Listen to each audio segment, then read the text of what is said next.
Guys, linis tayo ng garage kasi naglilinis tayo doon sa tawag nito, doon sa ano natin, basement.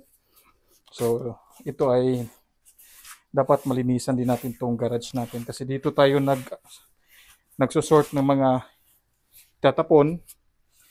So, natapon na natin yung mga gusto itapon, naitago na natin yung gustong itago. At saka may naiwang mga basura dito. Abang-abangan nyo po yung buong video ng ating general cleaning ho diyan sa ating basement. Maya-maya lamang ho.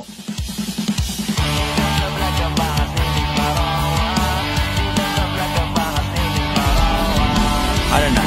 Ready ka na? Yo, what's up mga kabangas? Welcome back na naman sa ating panibagong vlog, panibagong video. Sa mga oras na ito mga kabangas, tayo po ay mag-general cleaning dito sa ating basement dahil may bisita ko tayo at sabi ko nga, mga anak na si Mrs. Malapit na ilang araw na lang, ilang linggo. So kailangan malinisan namin yung isang kwarto kasi nandun yung studio room ko.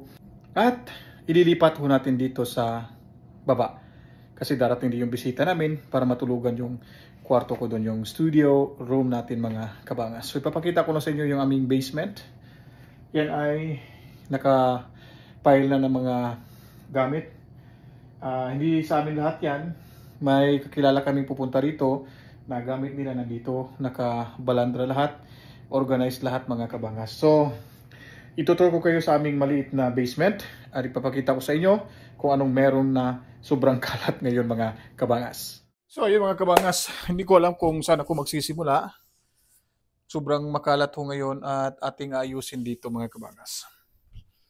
Itong mga hindi na yung mga basura, ligpit na natin ito.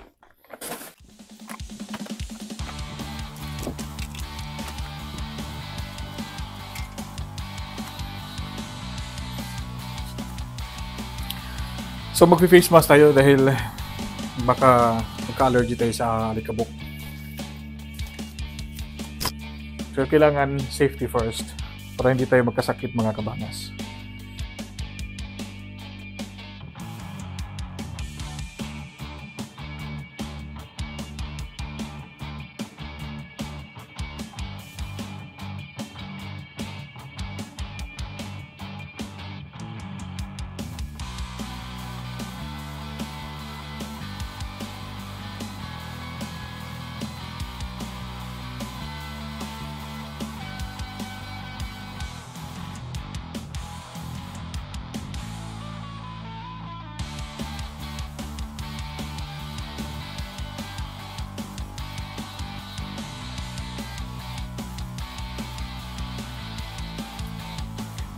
Ito guys, mga sapatos ko to guys.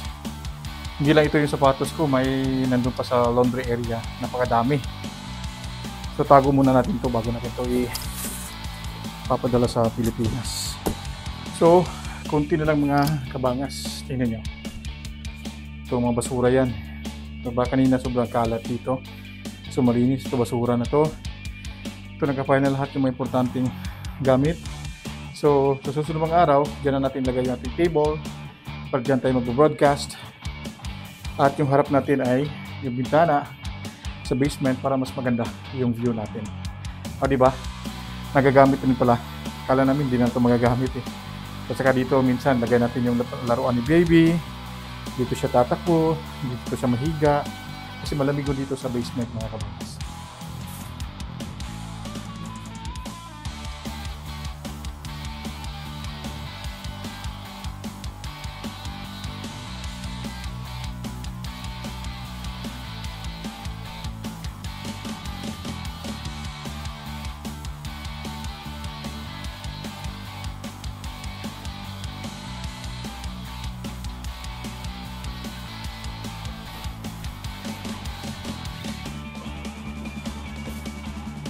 So, bali ito yung garage natin.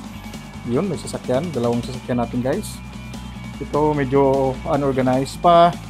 Anyway, unti-unti lang. Kasi mahirap kumuha ng gumagawa. So, ito yung entrance natin. Papasok. Ito na yung basement. Ito yung hagdanan. Tapos akyat. Laundry room. So, ito na ho. Yan. kanina, kung ipapakita ko sa inyo mamaya, napakakalat. Pero ito na ngayon. Yeah. Maliit lang yung basement natin. At saka ito na yung mga gamit, organized na organized ho. Nakatago na, nakaligpit na ho ng maayos. Ayun. Ayun. At dito ho yung ibang gamit natin sa ilalim ng hagdanan. Tcharan! Nasa lobo. Ang ilalim ng hagdanan. Ito, pwede pa tumalagyan ng ibang gamit. Pero hindi muna. Ayun. So yan po ang finished product ko natin. finished product.